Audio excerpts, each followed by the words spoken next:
मेरे खातिर इतनी बड़ी कुर्बानी दी है, उसकी खातिर मैं चाहता हूँ मैं अपने पैरों पे खड़ा हो जाऊँ। फिर अदनान ने जब मैंने शादी के लिए कहा, फिर अदनान ने बताया, मैंने कहा अदनान अब तो छोड़ना मेरे लिए तो मुश्किल हो गया है, अब शादी करते। आज हम आपको मोहब्बत की ऐसी अजीम दास्तान दिखाने जा रहे हैं जिनकी मोहब्बत का आगाज़ फेसबुक से हुआ और जिस वक्त उन्होंने एक दूसरे को देखा तो लड़का दोनों हाथों और दोनों टांगों से माजूर था। आइए जानते हैं लड़की ने लड़के की इस मोहब्बत को कैसे कबूल किया।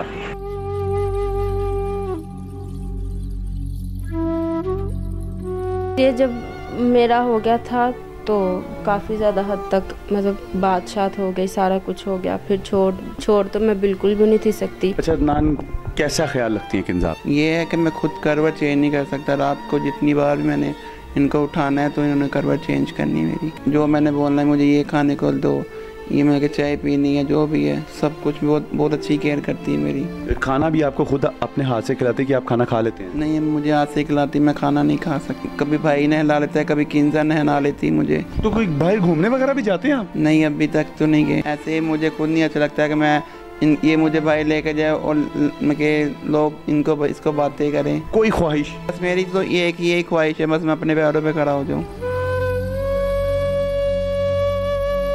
इन 5 महीनों में कोई ऐसा लम्हा जिसने आपको बहुत ज़्यादा तकलीफ़ दी हो? कोई भी ऐसा नहीं, शुक्र है खुदा का, अभी तक तो सब कुछ ठीक है। वो जो मेरे ससुर है वो ये अभी तक घर का निज़ाम वगैरह देखते हैं, वो ही सारा कर रहे हैं। खाना वगैरह हमारा जो भी उन्होंने वो सारा अभी तक वही देखते। तो 2 साल मुलाकात भी नहीं हुई और फिर एकदम आप शॉक। तो कितनी देर आप सदमे में रहे? सदमे में तो नहीं, बस यही मैं थोड़ी टेंशन हो गई थी, मतलब छोड़ भी नहीं थी सकती मैं, क्योंकि काफ़ी अरसा हो गया था हमें बात करते।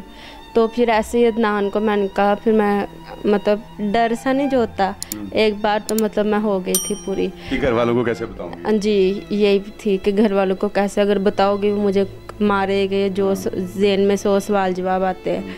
इनको बस यही डर होता था कि मतलब मुझे छोड़ ना दे ज़्यादा, जिसकी वजह से इन्होंने मुझे बताया नहीं।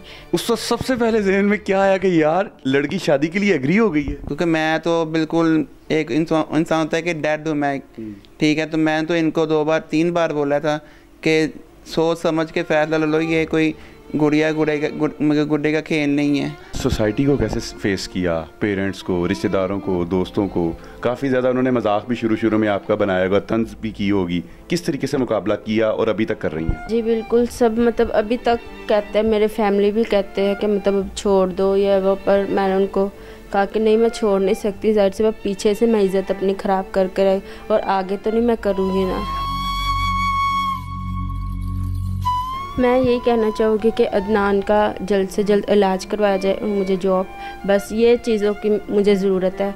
नाज़रीन, अदनान और किंज़ा की मोहब्बत भरी कहानी तो आपके सामने है ही, लेकिन ये एक ऐसी मिसाल भी है कि जो हमें मुआशरे में मिलती है कि अल्लाह ताला ने सारी चीज़ें दी हैं, अल्लाह ताला ने हर चीज़ से नवाजा हुआ है, लेकिन फिर भी मियाँ बीवी जिस तरीके से एक दूसरे के साथ झगड़ा करते हैं, बच्चों का मुस्तकबिल ख़राब हो जाता है, घर का सारा निज़ाम धर्म भरम हो जाता है, सारी दौलत, सारा माल, सब कुछ रायगा हो जाता है अगर मोहब्बत नहीं है। इसका इलाज के लिए कुछ ना कुछ एक कदम बढ़ाइए। आपका एक कतरा जो है वो एक समुंदर की मानद साबित हो सकता है। इजाज़त दीजिए अपने मेज़बान अब्दुर्रहमान को। अल्लाह निगहबान।